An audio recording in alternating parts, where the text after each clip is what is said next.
નમસ્કાર મિત્રો, ફરીથી સ્વાગત છે તમારું અમારી ચેનલ ધાર્મિક કથાઓમાં। મિત્રો, એકવાર નારદજી શ્રી કૃષ્ણ પાસે આવીને તેમને પૂછવા લાગે છે કે હે પ્રભુ, શું સૂર્યને જળ આપવું યોગ્ય છે અને સૂર્યને જળ આપતા દરેક મનુષ્ય એ કઈ કઈ બાબતો ધ્યાનમાં રાખવી જોઈએ? ત્યારે ભગવાન શ્રી કૃષ્ણ બોલ્યા કે દરેક મનુષ્યે સૂર્યને જળ અર્પણ કરવું જોઈએ। હે દેવર્ષિ, હું તમને એક અતિ પવિત્ર કથા કહીશ, જે સાંભળ્યા પછી તમારી બધી મૂંઝવણનો અંત આવશે અને તમને તમારા બધા પ્રશ્નોના જવાબ પણ મળી જશે। જે કોઈ આ વાર્તા સાંભળે તેને 100 વર્ષ સુધી સૂર્યને જળ આપવાનું પુણ્ય મળે છે। તેથી તમારે આ વાર્તા ધ્યાનથી સાંભળવી જોઈએ। તો મિત્રો, આજની કથા શરૂ કરતા પહેલા તમને વિનંતી છે કે આજનો વિડિયો અંત સુધી જરૂરથી જોજો અને વિડિયોને લાઈક અને શેર કરજો તથા અમારી ચેનલને સબસ્ક્રાઇબ કરીને કોમેન્ટમાં જય શ્રી કૃષ્ણ અને હર હર મહાદેવ પણ જરૂરથી લખી દેજો। ભગવાન શ્રી કૃષ્ણે સૂર્ય ભગવાનનો મહિમા કહ્યો છે તેનું વર્ણન કરવા માટે નારદજીને એક ખૂબ જ પવિત્ર કથા કહી સંભળાવી હતી। પ્રાચીન કાળની વાત છે। દક્ષિણ દેશમાં એક ખૂબ જ પ્રાચીન નગર હતું। તે શહેરમાં દેવ શર્મા નામનો એક બ્રાહ્મણ તેની પત્ની કલાવતી સાથે રહેતો હતો। દેવ શર્મા શાસ્ત્રોના જ્ઞાનમાં નિપુણ હતો, પરંતુ તેમણે ક્યારેય તેના જ્ઞાનનો ઉપયોગ સંત તરીકે કર્યો ન હતો। તેણે તેના જ્ઞાનનો ઉપયોગ માત્ર પૈસા કમાવવા માટે કર્યો હતો। દેવ શર્માએ તેના જીવનમાં ક્યારેય દાન કર્યું ન હતું। તેણે ક્યારેય સૂર્ય ભગવાનને અર્ઘ્ય આપ્યું ન હતું। તેઓ અત્યંત સ્વાર્થી અને લોભી હતા। પછી એક દિવસ જ્યારે તે જંગલમાંથી પસાર થઈ રહ્યો હતો ત્યારે દેવ શર્માનું મૃત્યુ સાપના ડંખથી થઈ ગયું। તેના મૃત્યુ પછી દેવ શર્માને લઈને યમલોકમાં લઈ જવામાં આવ્યા। ત્યાં યમરાજે દેવ શર્માના પાપ અને પુણ્યનું મૂલ્યાંકન કર્યું અને દેવ શર્માને નરકમાં મોકલી દીધા। દેવ શર્મા ઘણા વર્ષો સુધી નરકની સજા ભોગવવા લાગ્યા અને પછી આનું પ્રાયશ્ચિત કરવા માટે તેણે ફરીથી મનુષ્ય જન્મ મેળવ્યો। તેનો બીજો જન્મ એક ગરીબ શુદ્ધના ઘરે થયો। તેમના બીજા જન્મમાં તેને ઘણું દુઃખ સહન કરવું પડ્યું। દેવ શર્મા જ્યારે મોટો થયો ત્યારે તેમના પિતાએ એક યુવતી સાથે દેવ શર્માના વિવાહ કરાવી દીધા। પછી દેવ શર્મા તેની પત્ની સાથે જંગલમાં એક ઝૂંપડીમાં રહેવા લાગ્યો। લગ્ન પછી દેવ શર્માને ઘણા વર્ષો સુધી કોઈ સંતાન નહોતું, તેથી તે વધારે દુઃખી રહેવા લાગ્યો, પરંતુ તેના દુઃખનો અંત ન આવ્યો। થોડા વર્ષો પછી તેના શરીરમાં કોઢનો ભયંકર રોગ થયો અને તે કોઢના રોગથી પીડિત થઈ ગયો। હવે તે ઘરની બહાર નીકળતો ન હતો, કોઈ કામ કરી શકતો ન હતો અને ઘરમાં જ આખો દિવસ બેસી રહેતો। તેની પત્ની એક પતિવ્રતા સ્ત્રી હતી। તે દરરોજ તેની સેવા કરતી, તેના પતિને ભગવાન માનીને તેની પૂજા કરતી। તે તેના માટે ભોજનની વ્યવસ્થા કરતી અને તેને નવડાવતી। દેવ શર્મા ઘણી વાર વિચારતો કે તેને કયા જન્મના પાપને લીધે આ રોગ થયો છે। આવું વિચારીને તે ખૂબ જ નિરાશ અને દુઃખી થવા લાગ્યો। પછી એક દિવસ એક સાધુ તેની પાસે આવ્યા। દેવ શર્માની પત્નીએ તે સાધુ મહાત્માની ખૂબ ભાવથી સેવા કરી। તાથી ખુશ થઈને સાધુએ દેવ શર્માની પત્નીને વરદાન માંગવાનું કહ્યું। ત્યારે તેની પત્નીએ કહ્યું કે મહાત્મા, મારા માટે મારો પતિ જ સર્વસ્વ છે, તેથી હું તમને વિનંતી કરું છું કે મારા પતિનો રોગ મટાડો અને તેમને પહેલા જેવા બનાવી દો। તેના પર સાધુ મહાત્માએ કહ્યું, દેવી, તારા પતિને તેના આગલા જન્મના કર્મોથી આ રોગ થયો છે। આ કુદરતનો નિયમ છે, હું આમાં કંઈ ના કરી શકું। માણસને તેના કર્મોની સજા ભોગવવી જ પડે છે, કોઈ આમાંથી મુક્ત થઈ શકે નહીં। પરંતુ હું તમને એક ઉપાય કહી શકું છું। આ રોગથી બચવા માટે એક જ ઉપાય છે, તમે તમારા પતિને સૂર્યદેવના શરણમાં લઈ જાઓ અને સૂર્યદેવને પ્રસન્ન કરો। સૂર્ય ભગવાનની કૃપાથી તમારા પતિ આ રોગમાંથી મુક્ત થઈ જશે। અને તેમને કામદેવ જેવું સુંદર રૂપ પ્રાપ્ત થશે. પછી ઋષિ મહાત્માએ સ્ત્રીને સૂર્યદેવની પૂજા કરવાની પદ્ધતિ જણાવી. પદ્ધતિ જાણ્યા પછી તેની પત્નીએ તેના પતિ સાથે મળીને પૂર્ણ ભક્તિ ભાવથી સૂર્યદેવની પૂજા કરી અને થોડા જ દિવસોમાં તેનો પતિ સંપૂર્ણ સ્વસ્થ થઈ ગયો. તે કોઢના રોગથી સંપૂર્ણ રીતે મુક્ત થઈ ગયો અને સૂર્ય ભગવાનની કૃપાથી તેને સુંદર રૂપ, મજબૂત શરીર અને ધન પ્રાપ્ત થયું.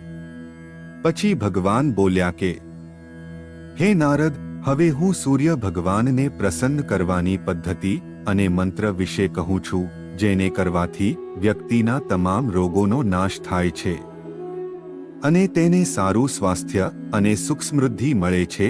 શ્રી કૃષ્ણ કહે છે, હે નારદ, દરરોજ સૂર્ય ભગવાનને જળ અર્પણ કરવું એ એક નિયમ છે જે વ્યક્તિના જીવનમાં ભારે પરિવર્તન લાવી શકે છે. સૂર્યની શક્તિ એટલી અલૌકિક છે કે તેના વિના સમગ્ર પૃથ્વીનો નાશ થઈ શકે છે. સૂર્ય દેવ પ્રકાશ, સકારાત્મકતા, સંયમ, ઉર્જા વગેરેના દેવ છે. સૂર્ય ભગવાનને માત્ર જળ અર્પણ કરવાથી બધી મુશ્કેલીઓ દૂર થઈ શકે છે. વિશ્વની દરેક સમસ્યા સૂર્ય ભગવાન પાસે જ છે.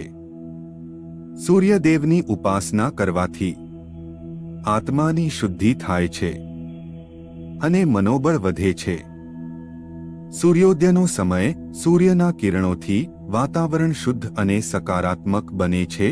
જો તમે રોજ સવારે સ્નાન કરીને સૂર્યદેવને મંત્રોના પાઠ કરતા જળ અર્પિત કરશો તો તેનાથી જીવનમાં અનેક લાભ થશે.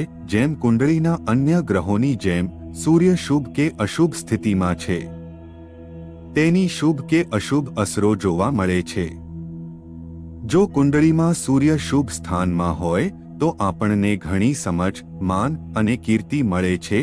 જો સૂર્ય કુંડળીમાં અશુભ સ્થિતિમાં હોય તો આપણને વિપરીત પરિણામો મળે છે. હું તમને કેટલીક એવી વસ્તુઓ વિશે જાણવું છું કે જેને પાણીમાં નાખીને સૂર્ય ભગવાનને અર્પણ કરવાથી શુભ ફળ મળે છે. પરંતુ મિત્રો, અર્ધ આપતી વખતે ઘણા લોકો ઘણી ભૂલો કરે છે.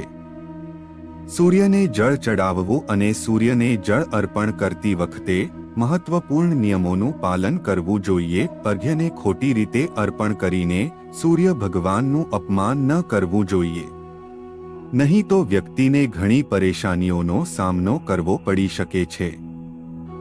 સૂર્યને જળ અર્પણ કરતી વખતે યોગ્ય વિધિનું પાલન અવશ્ય કરવું જોઈએ. મંત્રનો જાપ કરવો પણ જરૂરી છે. ત્યારે જ વ્યક્તિને સૂર્યને જળ ચઢાવવાનું ફળ મળે છે. શાસ્ત્રો અનુસાર જ્યારે સૂર્ય ભગવાન અપ્રસન્ન થાય છે ત્યારે વ્યક્તિની બુદ્ધિ નાશ પામે છે અને તેને ચારે બાજુથી અપમાનનો સામનો કરવો પડે છે. આવા વ્યક્તિની આંખોની રોશની ઘટી જાય છે. પરિણામે વ્યક્તિનું જ્ઞાન નાશ પામે છે. તેની યાદશક્તિ નબળી પડી જાય છે. પિતા પુત્ર વચ્ચે કોઈ કારણ વગર દલીલો થવા લાગે છે. જ્યારે સૂર્યદેવ ગુસ્સે થાય છે ત્યારે વ્યક્તિ પર ખોટા આરોપો લાગવા લાગે છે અને તેના હાથથી અજાણતા અનેક ગુનાઓ થઈ જાય છે. ભગવાન બોલ્યા કે હે દેવર્ષિ, સૌપ્રથમ તો હું તમને સૂર્યને અર્ઘ્ય અર્પણ કરવાનો અર્થ જણાવી દઉં. સૂર્યને અર્ઘ્ય અર્પણ કરવાનો અર્થ છે સૂર્ય ભગવાનને ભક્તિભાવથી જળ અર્પણ કરવું. આ હાથથી દેવદૂત મુદ્રા બનાવીને કરી શકાય છે. તાંબાન પાત્રમાં શુદ્ધ પાણી ભરીને સૂર્ય ભગવાનને અર્પણ કરો. પરંતુ ધ્યાનમાં રાખો કે જો તમે તમારા હાથનો દેવદૂત બનાવીને સૂર્ય ભગવાનને અર્ઘ્ય અર્પણ કરી રહ્યા છો તો હાથની તર્જની અને અંગૂઠાને એકબીજા સાથે જોડાયેલા ન રાખો, એટલે કે તેમને એકબીજા સાથે સ્પર્શ ન થવા દો. બંને હાથ અલગ અલગ ફેલાયેલા રાખવા. જો તમે અંગૂઠાને એકસાથે રાખો છો તો તે રાક્ષસી મુદ્રા બની જાય છે અને આ મુદ્રામાં સૂર્યને અર્ઘ્ય અર્પણ કરવું અશુભ માનવામાં આવે છે. જો તમે એક પાત્રમાં પાણી ભરીને સૂર્યદેવને અર્પણ કરો તો પણ બંને હાથના અંગૂઠા એકબીજાને સ્પર્શ ના થવા જોઈએ તથા સૂર્યોદય સમયે સૂર્ય ભગવાનને અર્પણ કરવું જોઈએ. ઉગતા સૂર્યની પૂજા કરવી હંમેશા શુભ હોય છે. કોઈ પણ અર્ઘ્ય સૂર્યોદયના 2 કલાક પછી કરવું તે યોગ્ય નથી. જો કોઈ કારણસર તમે સૂર્યોદયના સમયે અર્ઘ્ય અર્પણ કરી શકતા નથી તો 3 વાર અર્ઘ્ય ચઢાવવાને બદલે 4 વખત અર્ઘ્ય ચઢાવો અને સૂર્ય ભગવાનની ક્ષમા માગો. તેનાથી દોષ ઓછો થાય છે. સૂર્યને માત્ર તાંબાના પાત્રમાં જ પાણી આપવું જોઈએ. તાંબાને સૂર્ય ભગવાનની પ્રિય ધાતુ માનવામાં આવે છે. તેથી સૂર્યને પાણી આપવા માટે તાંબાના બનેલા પત્રનો જ ઉપયોગ કરવો જોઈએ. અન્ય પાત્રમાં સૂર્યને જળ આપવાથી કોઈ ફાયદો નથી થતો. તાંબાના પાત્રમાં રાખેલ પાણી પીવાથી પેટ સંબંધિત રોગોથી પણ મુક્તિ મળે છે. તાંબાની થાળીમાં ગંગાજળ અથવા પવિત્ર નદીઓનું પાણી ભરો. જો આ શક્ય ન હોય તો શુદ્ધ પાણીનો ઉપયોગ કરો. પાણીની અંદર મુખ્યત્વે કોઈ પણ લાલ ફૂલ, લાલ ચંદન અને અક્ષત ઉમેરો. જો તમે ઈચ્છો તો આ પાણીમાં થોડું ઘી, મધ, દૂધ અથવા ગોળ વગેરે પણ ઉમેરી શકો છો. સૂર્યદેવને અર્ઘ્ય અર્પણ કરવાનો યોગ્ય સમય છે જ્યારે સૂર્ય લાલ રંગનો હોય. એટલે કે જ્યારે સવારે સૂર્ય લાલ દેખાય તો તેને અર્ઘ્ય અર્પણ કરવાથી શ્રેષ્ઠ પરિણામ મળે છે. જો કોઈ વ્યક્તિએ સૂર્યને અર્ઘ્ય આપવાનો સંકલ્પ લીધો હોય તો આ સંકલ્પ જરૂર પૂરો કરવો જોઈએ. જો તમે સંકલ્પ પૂરો ન કરી શકો તો આવા સંકલ્પ ન કરવા જોઈએ. આનાથી સૂર્ય ભગવાન ક્રોધિત થાય છે. શ્રી કૃષ્ણ કહે છે, વત્સ, સૂર્ય ભગવાનનો મહિમા અનંત છે અને આપણે દરરોજ તેમનો આભાર માનવો જોઈએ. પરંતુ મુખ્યત્વે રવિવારે સૂર્ય ભગવાનનો દિવસ માનવામાં આવે છે. રવિવારના દિવસે ખાસ કરીને સૂર્ય ભગવાન માટે વ્રત રાખવું જોઈએ અને સૂર્યથી સંબંધિત વસ્તુઓનું દાન કરવું જોઈએ. સૂર્યદેવ સાથે સંબંધિત વસ્તુઓમાં તાંબુ, ઘઉં, લેપ, ચંદન અને પીળા રંગના વસ્ત્રો વગેરેનું દાન કરવું જોઈએ. આ વસ્તુઓનું રવિવારના દિવસે દાન કરવાથી વ્યક્તિનો ઉદ્ધાર થાય છે.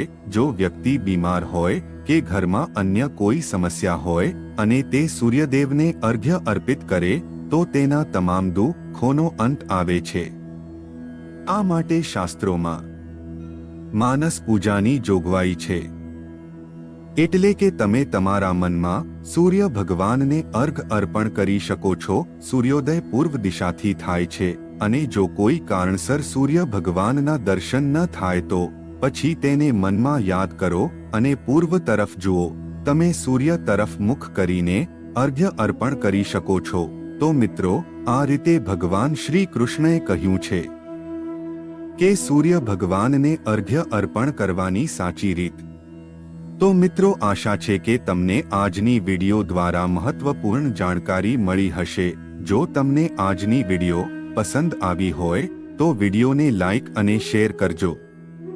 અને જો તમે હજુ સુધી અમારી ચેનલને સબસ્ક્રાઇબ ના કરી હોય તો અત્યારે જ સબસ્ક્રાઇબ પણ કરી લેજો. જય શ્રી કૃષ્ણ.